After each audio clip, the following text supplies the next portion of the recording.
매 주일이 의미 있고 특별한 예배 시간들이지만 오늘은 특별한 감사로 하나님께 예배하는 날입니다. 추수감사주일입니다.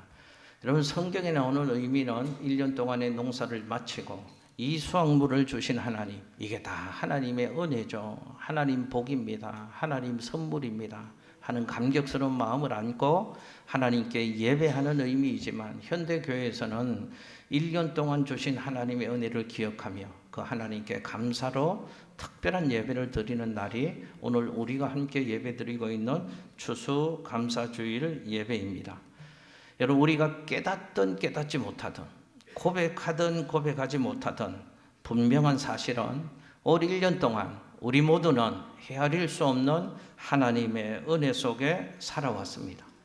여기까지 온 모든 것이 하나님의 사랑이었고 하나님의 축복이었습니다. 먼저 우리 예배에 말씀 나누기 전에 그 은혜를 주신, 그 복을 주신, 그 선물을 주신 좋으신 하나님께 우리 온 마음 다하여 박수로 하나님께 영광을 올려드리겠습니다. 할렐루야.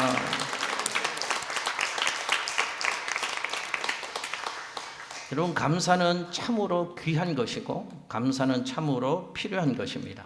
오늘 본문 말씀을 통해서 우리는 왜 하나님께 우리가 감사해야 되는가, 또 왜 교회는 이런 특별한 감사절기, 추수감사절기 주일을 만들어서 하나님 앞에 감사의 예배를 드리고 있는가라는 사실을 오늘 말씀을 통해서 함께 좀 살펴보려고 합니다. 오늘 하나님이 우리에게 주시는 말씀을 통하여서 여러분들에게 혹시 잃어버린 감사가 있으면 회복되어졌으면 좋겠고, 무너진 감사가 있으면 그 감사를 다시 세우는 은혜의 시간 되시기를 예수님 이름으로 축복합니다. 먼저 기억하셔야 될 사실은 이것입니다. 한번 저 따라서 해보시겠습니다. 감사는 하나님의 명령입니다. 여러분, 감사가 하나님의 사람들에게 주신 강력한 명령이다 하는 사실을 생각해 보셨습니까? 우리가 그냥 이론적으로 일반적으로 감사를 생각할 때는, 그래, 하나님이 우리에게 감사하는 삶을 살라고 말씀하셨지, 이 정도는 수긍이 됩니다. 그런데 감사가 하나님의 명령이다, 이 말은 여러분의 일상의 삶에서 하나님이 감사하며 살아야 될 것을 얼마나 일상의 삶에서 인식하며 감사의 삶을 살고 계시느냐 하는 것을 제가 지금 여쭙고 있는 겁니다. 우리는 예배는 소중한 것이고 하나님의 명령이다 하는 것을 의심 없이 받아들입니다. 기도하는 것, 전도하는 것, 10의 1조를 하나님께 드리는 것, 이것은 하나님 앞에 당연히 우리가 해야 될 마땅한 의무로 여기고 그것을 중요하게 우리의 마음에 새기고 그런 삶을 살아가려고 노력하고 있습니다. 그런데 우리는 일상의 삶에서 하나님이 감사를 우리에게 명령하셨다라는 사실을 깊이 인식하지 못하고 살아가는 경향이 너무 많습니다. 그래서 대부분은 감사를 신앙의 선택사항 정도로 이해하면서 감사의 삶을 살아가는 경우가 많습니다. 우리 감사를 이렇게 생각하잖아요. 감사는 감사할 만해야지 감사하는 거지. 감사는 내가 자원해서 감사를 해야 되는 것이지. 내 마음이 동하고 내 기분과 감정이 그래야지만 감사해야 하는 것이지, 그런 감사가 의미 있는 것이지 라는 정도로 생각합니다. 아니라는 말씀입니다. 성경은 우리에게 감사를 그렇게 말씀하고 있지 않다는 사실을 제가 먼저 여러분들에게 말씀드리고 싶습니다. 우리는 그렇게 감사를 선택사항이라고 생각하지만 성경 하나님의 말씀은 감사는 선택사항이 아니고 하나님이 하나님의 자녀들에게 주신 강력한 명령이라고 성경은 감사를 우리에게 교훈하고 있다는 사실입니다. 감사는 신앙의 필수사항이고, 감사는 신앙의 내용이고, 감사는 신앙의 전부이다 하는 사실을 성경은 우리에게 말씀하고 있습니다. 여러분, 오늘 본문 출애굽기 23장을 통해서 우리는 감사를 좀 교훈받으려고 합니다. 그런데 먼저 오늘 본문인 출애굽기 23장이 위치한 출애굽기의 구성을 먼저 좀 살펴볼 필요가 있습니다. 여러분, 출애굽기는 어떤 책인가? 하나님의 사람들, 이스라엘 백성들이 출애굽을 나온 기록이 출애굽기 성경에 나오는 내용입니다. 구체적으로 출애굽기 19장 말씀에 보면 이스라엘 백성들이 출애굽해서 3개월 만에 시내 광야라는 곳에 이르게 되었다고 출애굽기 19장에서 말씀합니다. 그곳에서 모세는 이제 시내산으로 올라가게 되어지고 그 시내산에서 하나님이 주시는 우리가 잘 아는 십계명을 받는 이야기가 나옵니다. 그 십계명의 기록이 출애굽기 20장에 나타나고 있습니다. 그런데 우리는 출애굽기 20장에 나오는 그 십계명, 그 십계명을 대부분 어떻게 이해하는 경향이 있는가 하면 단순하게 그냥 하나님이 하나님의 백성들에게 주신 구원의 조건 정도로만 하나님이 주신 십계명을 이해하는 경향이 있습니다. 그렇지 않습니다. 출애굽기 20장 말씀을 가만히 보면 그냥 구원의 조건 정도로만 하나님의 백성들에게 주신 말씀이 십계명이 아니구나 하는 것을 우리는 배울 수 있습니다. 출애굽기 20장 3절에서부터 십계명의 말씀이 시작되어집니다. 그런데 출애굽기 20장 3절 그 앞에 한 절 앞에 출애굽기 20장 2절 말씀에는 십계명을 주시기 전에 하나님이 이런 말씀을 들려주십니다. 화면에 출애굽기 20장 2절 말씀을 함께 읽겠습니다. 시작. 나는 너를 애굽 땅 종 되었던 집에서 인도하여 나인 내 하나님 여호와니라. 아멘. 할렐루야. 여러분, 저 말씀 이후에 20장 3절부터 십계명의 말씀이 시작되어지는 겁니다. 그러니까 저 십계명은 20장 3절부터 이어지는 십계명의 말씀은 어떻게 해서 주어진 것인가? 애굽에서 하나님이 이스라엘 백성들을 구원시켜 주셨습니다. 출애굽시켜 주셨습니다. 그 출애굽 사건은 이스라엘 백성들 입장에서 보면 불가한 일입니다. 400년 넘게 종산일을 하던 그 히브리 민족이 애굽이라는 나라를 이기고 탈출하는 것, 자유와 해방을 얻는 것, 그거는 상상도 할 수 없는 일이고 불가능한 일입니다. 그런데 하나님의 은혜로 이스라엘 백성들이 구원을 받았습니다. 하나님이 구원해 주신 이스라엘 백성들이 마땅히 지켜야 할 규례로, 하나님 앞에서 하나님의 백성들이 지켜야 될 하나님의 명령으로 십계명을 주신다고 말씀하시는 거죠. 보십시오. 이런 의미가 있는 겁니다. 이스라엘 백성들이 하나님의 백성이 아닐 때는 지키든 안 지키든 그 말씀이 그렇게 의미가 없을 수도 있습니다. 그런데 하나님의 특별한 은혜로 구원받은 출애굽한 하나님의 백성들이기에 너희는 이제부터는 이 말씀을 잘 지켜야 된다라는 말씀을 하나님이 십계명으로 주셨다는 사실입니다. 출애굽기 20장부터 23장까지의 말씀의 내용은 뭔가 하면 구체적으로 구원받은 하나님의 백성들이 꼭 지켜야 될 내용들, 하나님 앞에 사람 앞에서 여러 가지 법도를 하나님이 명령으로 주신 말씀입니다. 출애굽기 23장 14절 말씀을 우리 화면에서 한 번 더 읽겠습니다. 시작. 너는 매년 3번 내게 절기를 지킬지니라. 아멘. 여러분, 저건 선택사항이 아니고 하나님이 하나님 백성들에게 주신 명령이다 그 말입니다. 1년에 3번 하나님이 명령하시는 이 절기를 꼭 지켜야 될 것을 하나님이 하나님의 백성들에게 강력하게 명령의 말씀으로 주신다는 겁니다. 화면에 또 출애굽기 23장 15절 16절 말씀을 함께 읽습니다. 시작. 너는 무교병의 절기를 지키라. 내가 네게 명령한 대로 아비벌의 정한 때에 이래 동안 무교병을 먹을지니 이는 그 달에 네가 애굽에서 나왔음이라. 빈손으로 내 앞에 나오지 말지니라. 맥추절을 지키라. 이는 네가 수고하여 밭에 뿌린 것의 첫 열매를 거둠이니라. 수장절을 지키라. 이는 네가 수고하여 이룬 것을 연말에 밭에서부터 거두어 저장함이니라. 아멘.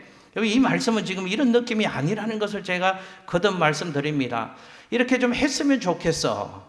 가능하면 이렇게 하는 게 좋아. 부탁의 말씀이 아니라는 겁니다.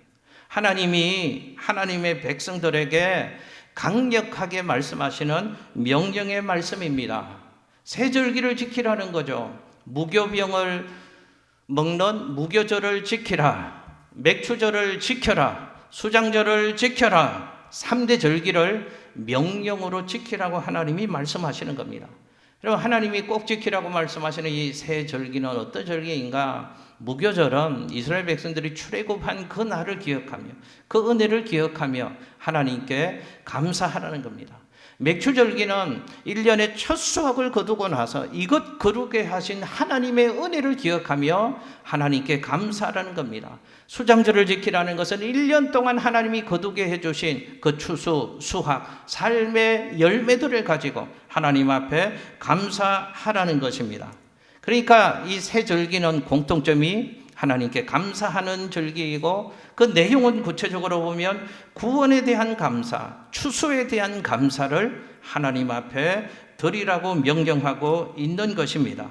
여러분, 화면에 출애굽기 23장 17절 말씀을 한 번 더 읽겠습니다. 시작. 내 모든 남자는 매년 3번씩 주 여호와께 보일지니라. 아멘.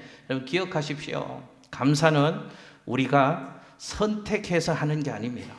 하나님이 하나님의 백성들에게 꼭 하라고 명령하신 강력한 명령이라는 사실을 먼저 이해하셔야 됩니다. 자, 그럼 또 이런 질문이 우리 속에 들 수 있죠. 목사님, 감사가 하나님의 강력한 명령이라는 것을 제가 이해하겠습니다. 그런데 저 말씀은 구약에서 하나님이 주신 말씀이잖아요. 우리는 목사님 어느 시대를 살고 있습니까? 신약 시대잖아요. 저건 구약의 백성들에게 하나님 주신 명령의 말씀이고 신약을 사는 우리에게는 해당이 없는 말씀이 아닌가요? 또 아는 척을 하시잖아요. 그럼 신약을 한번 보겠습니다. 화면에 에베소서 5장 20절 말씀 같이 한번 읽겠습니다. 시작. 범사에 우리 주 예수 그리스도의 이름으로 항상 아버지 하나님께 감사하며. 아멘. 여러분, 신약입니다. 신약에도 우리에게 감사하는 삶을 살아갈 것을 하나님께서 명령하십니다. 그런데 구약보다 더 확장된 감사를 우리에게 요구하십니다. 구약보다 더 깊은 감사의 삶을 살 것을 하나님이 우리에게 명령하고 계신다는 것을 우리는 주목해 봐야 합니다. 범사에 감사하라고 했죠. 범사는 언제인가요? 모든 것에 감사하라는 말입니다. 그리고 항상 감사하랍니다. 항상은 어느 때일까요? 언제든지. 좋을 때든 안 좋을 때든, 성공했을 때든 실패했을 때든, 합격했을 때든 불합격했을 때든 언제든지 하나님께 감사하라고 말씀하고 있는 것이죠. 여러분, 잘 보세요. 구약에서는 절기로 감사의 삶을 살 것을 하나님이 말씀하셨는데 신약에 오면 감사의 폭이 더 넓어지고 감사의 깊이가 더 깊어지는 것을 우리는 성경을 통해서 확인할 수 있습니다. 범사에 하나님께 감사하는 삶을 살아야 된다. 항상 하나님께 감사하는 삶을 살라는 겁니다. 그래서 화면에 데살로니가전서 5장 18절 말씀을 같이 한번 읽겠습니다. 이렇게 말씀합니다. 시작. 범사에 감사하라. 이것이 그리스도 예수 안에서 너희를 향하신 하나님의 뜻이니라. 아멘. 모든 것에 감사하랍니다. 항상 감사하랍니다. 범사에 감사하는 것이 우리를 향하신 하나님의 뜻이고 우리를 향하신 하나님의 의지라는 것을 성경은 우리에게 말씀하고 있습니다. 그러니까 우리 이렇게 정의할 수 있습니다. 성경적으로 보면 감사는 무엇인가 하면 감사는 그리스도인의 신앙의 내용이고 그리스도인의 신앙의 기초이고 그리스도인의 신앙의 중심이 감사라는 것을 알 수 있는 것이죠. 여러분, 제가 먼저 질문 들어봅니다. 오늘 추수감사주일 하나님 앞에 예배하러 오신 여러분들 마음속에 있는 감사는 이 말씀의 거울에 비춰볼 때 그냥 또 한 번 맞이하는 연례적인 추수감사 정도가 아니고 여러분 마음속에 있는 하나님을 향한 감사는 어떠한 감사의 마음을 가지고 하나님 앞에 예배하고 있는지를 먼저 살펴보시면 좋겠습니다. 우리 모두가 감사는 하나님의 명령이구나 이런 깨달음을 가지고 우리에게 감사가 필요하다는 사실을 인정할 수 있게 되시기를 예수님 이름으로 축복합니다. 두 번째 한번 저 따라서 해보실게요. 은혜 받았으니 감사해야 한다. 할렐루야. 여러분 출애굽기 23장 15절 말씀 화면에 같이 한번 읽겠습니다. 시작. 너는 무교병의 절기를 지키라. 내가 네게 명령한 대로 아비볼에 정한 때 이레 동안 무교병을 먹을지니 이는 그 달에 내가 애굽에서 나왔음이라. 빈손으로 내 앞에 나오지 말지니라. 아멘. 자, 왜 감사를 이 절기를 지켜야 하는가? 어떻게 감사의 절기를 지켜야 하는가? 방금 화면에서 분명히 우리에게 말씀하십니다. 왜 감사를 지켜야 되는가? 너희들이 애굽에서 나왔기 때문이다. 그래서 감사하는 겁니다. 어떻게 지켜야 되는가? 빈손으로 하나님 앞에 나오지 않으면서 감사의 절기를 지키라는 것입니다. 그러니까 결국 애굽에서 나왔기 때문에 하나님께 감사하라, 그 말은 너희의 힘과 능력과 너희들의 온 삶으로도 도저히 할 수 없는 그 일을 하나님이 은혜로 베풀어 주셨기 때문에 하나님의 구원의 은혜를 기억하며 감사의 삶을 살아야 된다라는 사실을 말씀합니다. 빈손으로 나오지 말라는 말은 하나님의 은혜에 반응하는 인생이 되라는 뜻이죠. 주신 은혜가 있는데 그 은혜 앞에 반응하는 삶을 살라는 것입니다. 왜 우리에게 감사가 필요한 줄 아십니까? 우리에게 주신 하나님의 은혜가 있기 때문에 그렇습니다. 은혜 받은 인생이기 때문에 그렇습니다. 그래서 우리는 감사해야 하는 것이죠. 여러분 화면에 출애굽기 23장 16절 말씀을 같이 한번 읽겠습니다. 시작. 맥추절을 지키라. 이는 네가 수고하여 밭에 뿌린 것의 첫 열매를 거둠이니라. 수장절을 지키라. 이는 네가 수고하여 이룬 것을 연말에 밭에서부터 거두어 저장함이니라. 아멘. 자, 아까 무교절은 구원의 은혜를 기억하며 그 은혜를 베풀어 주신 하나님께 감사해라 라고 감사해야 될 이유를 우리에게 말씀하셨잖아요. 그런데 나머지 두 절기, 맥추절과 수장절을 지키라고 말씀하시면서 공통된 것, 거둠의 은혜를 너희가 받았기 때문에 거둘 수 있는 은혜를 주신 하나님께 감사해야 될 것을 하나님은 우리에게 교훈시켜 주시고 있습니다. 1년 동안 하나님으로부터 말미암아 거둔 것이 있지 않느냐? 그러므로 하나님 앞에 감사의 절기를 드려야 된다라는 것을 말씀하고 있습니다. 방금 읽은 말씀에서 똑같은 표현이 두 번 반복되고 있는 것을 보셨습니까? 이런 표현이 있습니다. 네가 수고하여 밭에 뿌린 것이다. 그리고 네가 수고하여 이룬 것이다 라는 말씀이 있습니다. 이 말씀도 잘 이해하셔야죠. 우리 이런 생각이 들 수 있습니다. 그래, 맞아. 내가 수고하여 밭에 씨를 뿌린 것이잖아. 내가 수고해서 땀 흘리고 애를 써서 이룬 것이잖아. 내가 수고해서 씨를 뿌리고 내가 수고해서 이룬 것이라면 왜 하나님께 감사해야 돼? 그 감사의 공은 내가 받아야 하는 것인데 하는 것을 우리는 생각해 볼 수 있습니다. 여러분 잘 보십시오. 우리의 마음속에 이런 마음이 있습니다. 왜 감사가 안 되는 줄 아십니까? 은혜가 깨달아지지 않기 때문에 감사가 안 되는 겁니다. 우리는 이렇게 생각합니다. 내가 수고했는데, 내가 애를 썼는데, 내가 고생했는데, 내가 죽을 만큼 힘들게 버텨왔는데, 근데 왜 하나님 앞에 감사해야 돼? 이런 생각이 우리의 무의식에 깔려 있는 것이죠. 그래서 우리는 하나님 앞에 해야 될 감사를 놓치고 살아가는 인생이 되고 마는 겁니다.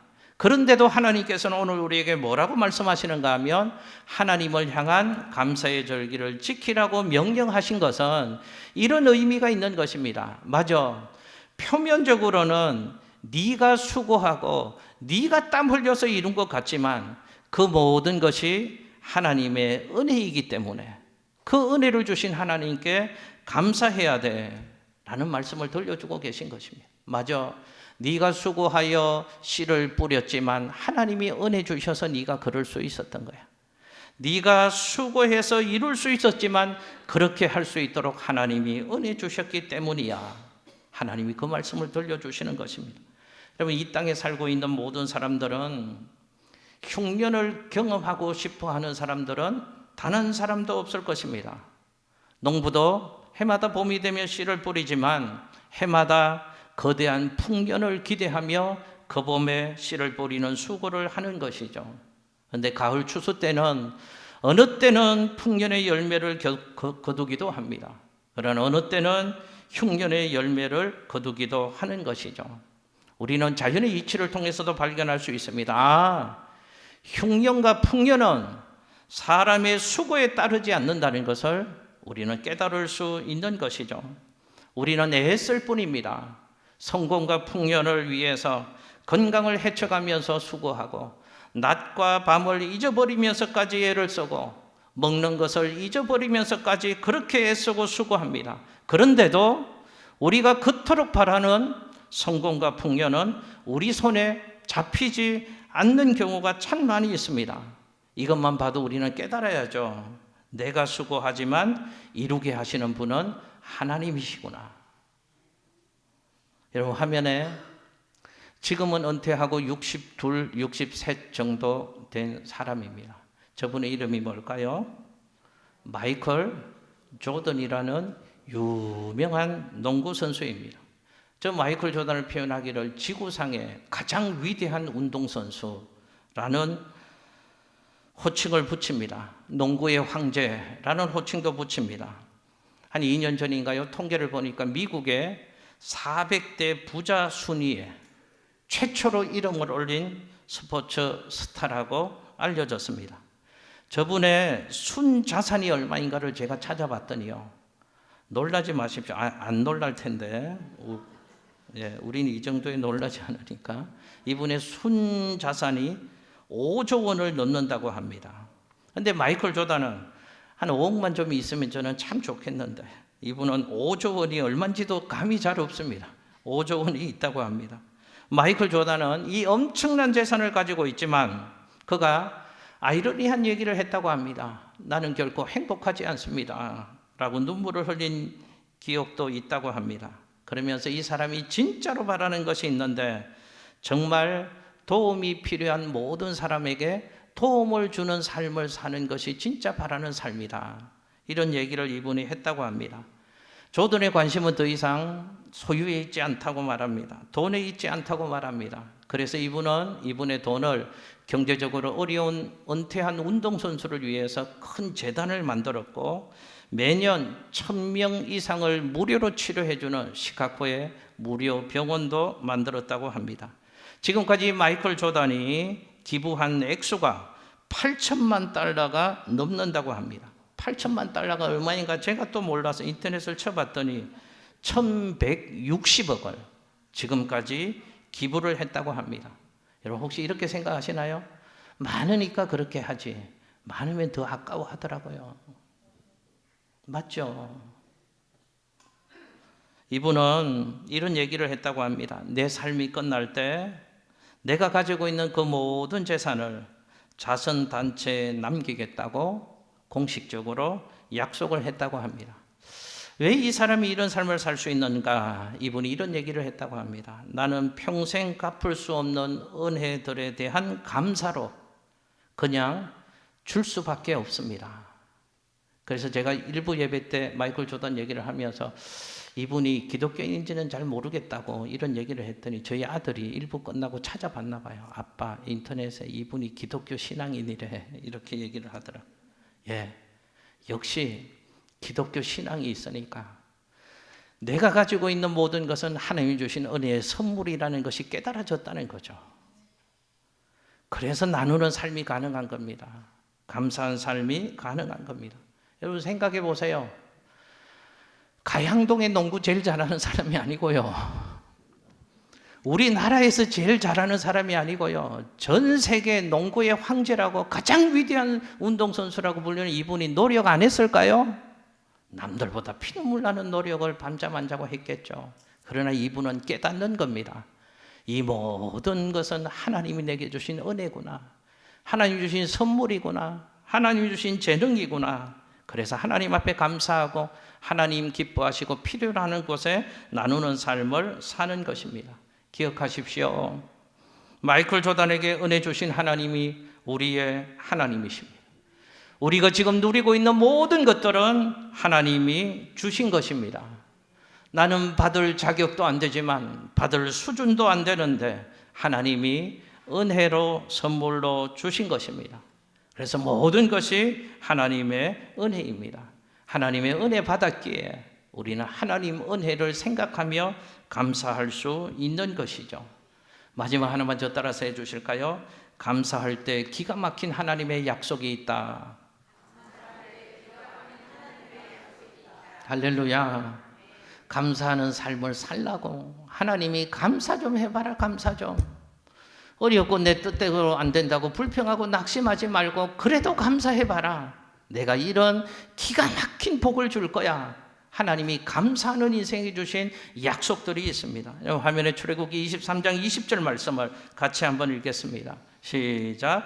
내가 사자를 네 앞서 보내어 길에서 너를 보호하며 너를 내가 예비한 곳에 이르게 하리니. 아멘. 이런 말씀입니다. 감사해라.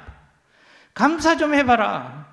내가 너에게 이 한량없는 은혜를 값없이 베풀어 주었는데 맥주절도 지키고 수장절도 지키고 무교절도 지키고 하나님의 은혜를 기억하며 감사하는 삶을 좀 살아봐라.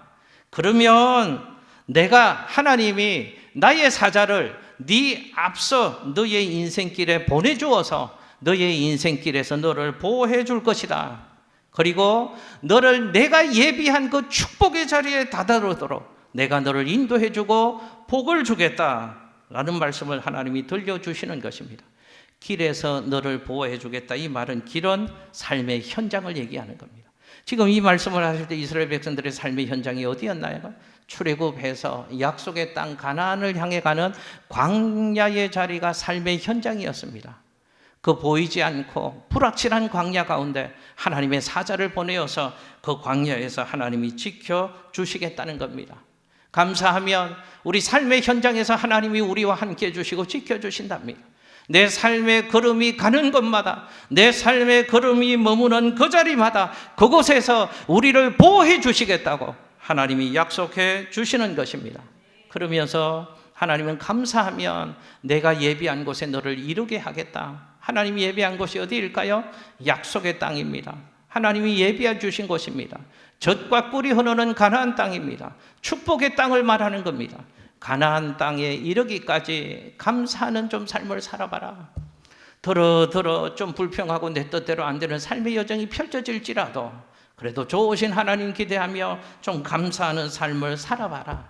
그러면 하나님이 우리 인생길에서 우리를 함께 해주시고 하나님이 예비한 축복의 자리에 우리의 삶이 다다를 수 있도록 우리를 인도해 주시겠다고 약속하시는 것입니다.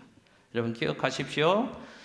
성경은 그래서 우리에게 범사에 감사하라고 말씀하는 겁니다. 그러므로 감사는 내 행복을 결정하는 것이라고 얘기할 수 있습니다. 그러므로 감사는 축복의 씨앗이라고 얘기할 수 있는 겁니다. 그러므로 우리는 감사하는 삶을 살아야 할 줄로 믿습니다. 말씀 정리합니다. 감사로 예배를 드리는 이 시간에도 감사하지 못하는 분들이 혹시 있을지 모르겠습니다. 감사할 상황이 아니어서, 감사할 기분이 아니어서 감사하지 못하는 분들이 있을지 모르겠습니다.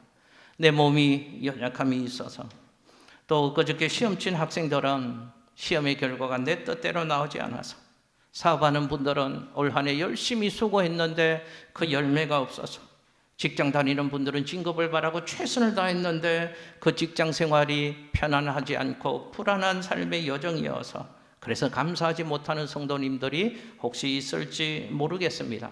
그래도 하나님 말씀에 믿음으로 순종하며 믿음으로 순종해 보셨으면 좋겠습니다. 좋으신 하나님을 믿으십시오. 선하신 하나님을 믿으십시오. 우리가 몰라서 그렇지요. 우리가 깨닫지 못해서 그렇지요. 하나님은 여전히 우리의 하나님이십니다. 하나님은 여전히 우리의 삶에 섭리하고 계십니다. 여러분, 하나님을 보셔야지 하나님이 주시는 손에 있는 선물만 보셔는 안 된다는 말입니다.